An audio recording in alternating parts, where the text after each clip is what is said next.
یہ تو ان لوگوں کی کہانی ہے جنہوں نے بتوں کو پوجا اور ان کو وہ پروٹوکول دینے لگے، وہ تعظیم دینے لگے، وہ محبت دینے لگے جو اللہ کا حق ہے، جس نے پیدا کیا ہے۔ دیکھیں، میری اولاد ہے تو میری اولاد کسی کو تعظیم دے تو میں اس کو گوارا کروں گا، آپ کی اولاد تعظیم دے گوارا کریں گے، لیکن باپ والی تعظیم کسی کو دے تو وہ تو آپ گوارا نہیں کریں گے، میں بھی گوارا نہیں کروں گا، چونکہ یہ تو اللہ نے مجھے اور آپ کو اعزاز دیا ہے نا۔ میری اولاد میرے سے ضد کر کے بھی کھلونے مانگ لے، کوئی چیز مانگ لے تو میں ضد پوری کروں گا اور مجھے خوشی ہوگی، لیکن میری اولاد کسی اور سے مانگے تو میری غیرت جاگے گی کہ یہ تو میرا حق تھا کہ میری اولاد کو مجھ سے اپنی ضروریات کی تکمیل کے لیے سوال کرنا چاہیے تھا، اس نے کسی اور سے کیا، تو میرا رب بھی گوارا نہیں کرتا کہ میرا بندہ ہو کسی اور کی دہلیز پہ جائے۔ کہا تمہارے جوتے کا تسمہ بھی ٹوٹ جائے تو اپنے رب سے مانگو، وہ تمہیں دینے والا ہے، تمہاری ضرورتوں کی تکمیل کرنے والا ہے، یہ تمہارا رب گوارا نہیں کرتا۔ اللہ اکبر۔ حضور نے سوال کرنے سے منع کیا۔ حضرت ابو بکر صدیق رضی اللہ تعالی عنہ سواری پہ بیٹھے تو ہاتھ سے کوڑا گر گیا، تو آپ گھوڑا کھڑا کیا، نیچے اترے، کوڑا اٹھایا، پھر بیٹھے، تو کسی نے کہا کہ یہ آپ فرما دیتے، ہم پکڑ کے آپ کے ہاتھ میں دے دیتے۔ کہا حضور نے سوال کرنے سے منع کیا۔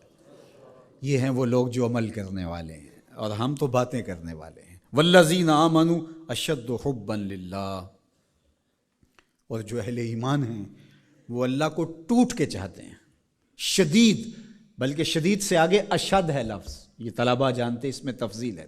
جو اہل ایمان ہیں وہ اللہ سے ٹوٹ کر محبت کرتے ہیں، محبت کی جو آخری حد ہے، اور یہاں محبت میں اشد کا لفظ کہہ لیے، دوسرے لفظوں میں اس کو عشق کہہ سکتے ہیں۔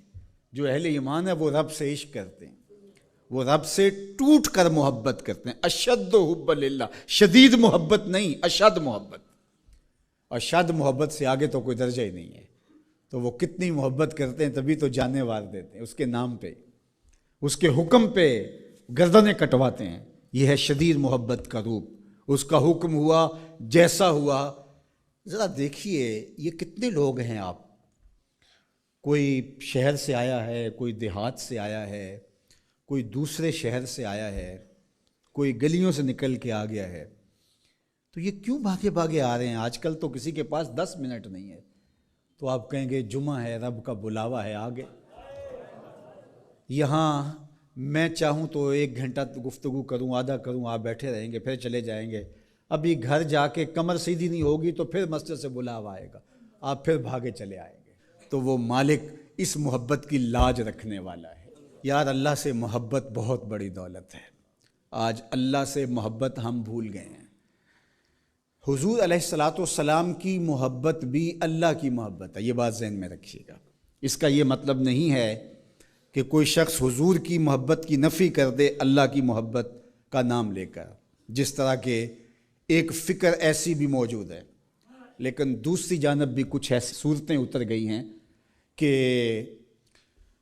حضور کی محبت اس کا نام لیا جاتا ہے اور اللہ کی محبت بتدریج دلوں سے اس طرح سے ختم کر دی گئی ہے۔ اہل ایمان اللہ سے ٹوٹ کے محبت کرتا، تتجافی جنوبہم عن المضاجع، اور اللہ کی محبت کی وجہ سے راتوں کو ان کی کروٹیں بستروں سے الگ رہتی ہیں، وہ خوف اور طمع میں رب کو پکارتے ہیں، کبھی قیام میں، کبھی سجود میں، کبھی رکوع میں، کبھی تسبیح کرتے ہوئے، کبھی تہلیل کے ترانے پڑھتے ہوئے، اس کا مبارک نام لیتے ہوئے، تو اس کے ذکر سے اس کی محبت کا اظہار ہوتا ہے۔